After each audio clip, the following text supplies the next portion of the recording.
Football is the game. They're all together. Winning, they say, is in their name. This is the first time in what? 7 years. Chelsea versus Man U at the Stamford Bridge. That has been the talking point for the past 2 days. They were able, Manchester United now have a record of being the only team that came back and they fell back again. It was a 4-3 win, quite an early match. I'll say an EPL classic. Well, let's talk about that match. How did you feel on Thursday when that match was going on? It was different shades. You know, what, for me, the interesting part was when I saw Jimmy Ratcliffe, and I don't know who he was sitting with.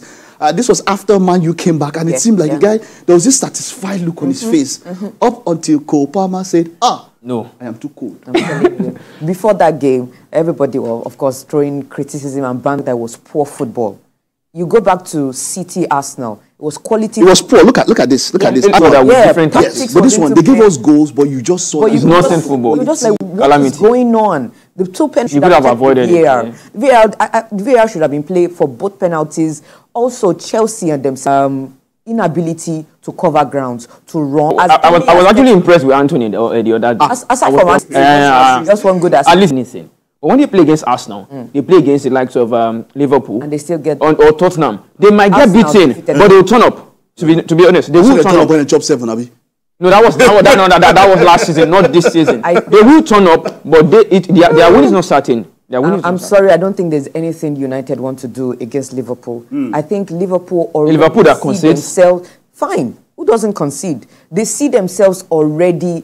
We are top of the table. Look at that comeback against Sheffield. You might say it's just Sheffield United. Yes, you might want to say that, but you know these guys, when it comes to bottom 3, can be very stubborn. They can just want to prove a point, unnecessary points, and just bring you down. But for United, you'll be like, oh, you expect them to do this, you expect them to turn up. Don't put the FA Cup, was it quarterfinal now, into play and think United will give you that performance all over again. Liverpool have their eyes and their target on the title, and nothing would. But never write off Manchester United. Talking about that title race, let's take a look at the table. The table after 30 games, there's just 8 more games to go. The season is gone 75, 77%. 8 more games to go. Liverpool are on top, and as we can see from the table here, these are the top 5. Arsenal, of course, 68 points. Manchester City, the same number of points, but on goal difference. If the season gets to be decided on goal difference, Arsenal look like they are the best team set to do that. But look at this table. Just 2 points between the top 3. Guys, what a race we are in for this season. To be very honest, it is like a running we've never seen in the recent time, because it's only Liverpool, Man City. Normally we see 2 teams doing a run. The last time was when Godon scored, those late goals for Manchester City, and Liverpool, could not win. They thought they had won the league up until when we had a remontada. But this season, it could go up until the final day. Or to the final day. All right, good. Let's take a look at the fixtures that will be happening this weekend in the EPL. It will be Crystal Palace against Man City. That match, they always had Man City. So, hey, come on. You have to be careful with that one. There will be Wolves against West Ham. Everton will tackle Burnley. Aston Villa will take on Brentford. Fulham will be up against Eddie Howe and Newcastle. It will be Brighton, Roberto De Zerbi up against Mikel Arteta and Arsenal. That might just be a banana peel. And then, of course, Manchester United versus Liverpool. That will be tomorrow. It will be Sheffield up against Chelsea. Tottenham against Nottingham Forest. What is your pick of the pack? Apart from Manchester United and Liverpool, what do you think about Crystal Palace, Man City? Well, we always know how Crystal Palace can be quite stubborn. I think the last time any team defeated City at the Etihad was Crystal Palace too. So, but at the Selhurst Park, I think sometimes they tend to just lie down, let City do their thing. City on Wednesday against Aston Villa, has shown intent that, look, in as much as Pep Guardiola, they will concede. Yes, they will concede.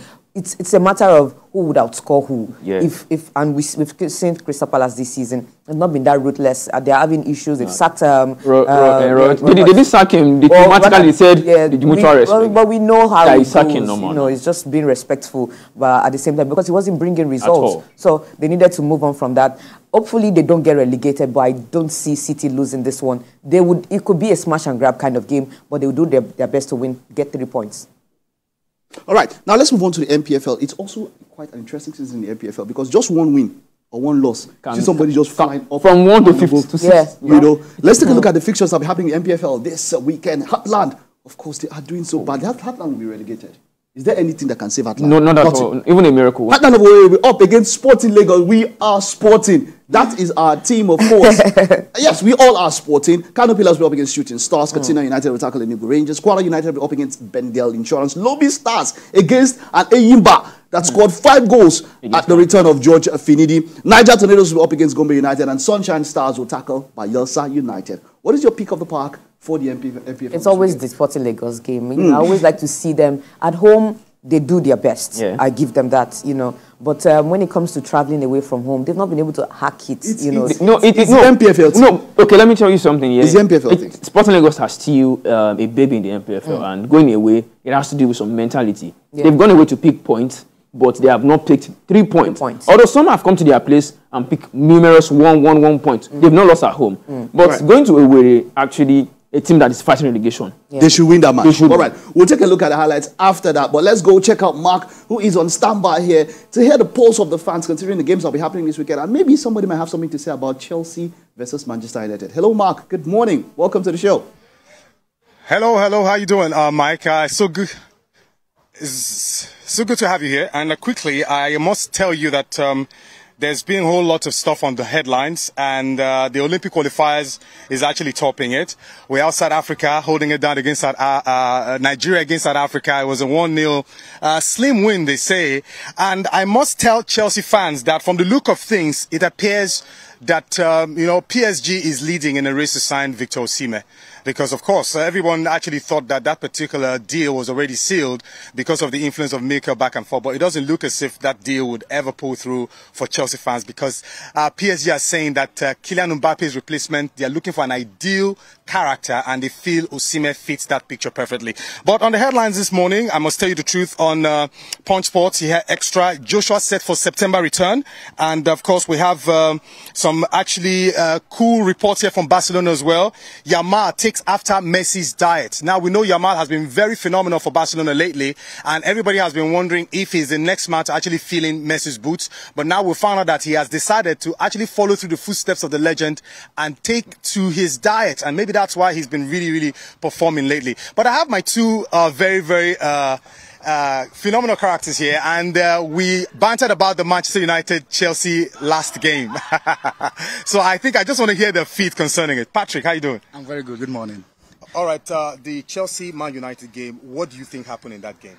Well, the game was a very intriguing game. Okay. From the onset, when the game started, I knew that Chelsea were going to be dominant. Okay. And as the game went on, the match took a different turn. Yeah. Manchester United coming from 2 goals down to equalize 2-2, and then going to the second half, they took the lead.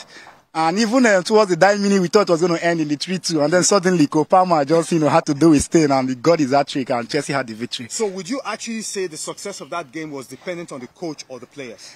Well, I'll say the players, because trust me, that last goal from Kopama was a brilliant one. Okay. It's not a coach tactics, that's a smart thinking from the players. All right, John Paul, what's your own take on this? Well, Man U had one job to do. Just one job, beat Chelsea, but they failed at that. So, are you a Man United fan? Yeah, I'm a Man United fan. So now, from what happened in that particular game, I mean, why is there so much noise? I mean, you guys played it good. You guys scored 3 goals, but for that last goal that messed up everything.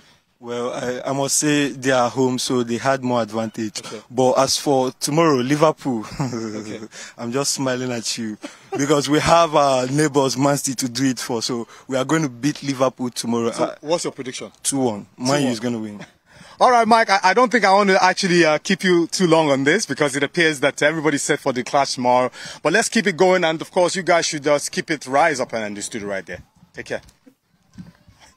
I tell you, just mentioning that I will cut out that clip. That guy that says smiling at Man U. Yeah, I know. At Liverpool, he's smiling at Liverpool. It will end in tears. Well, I don't want it to end in tears.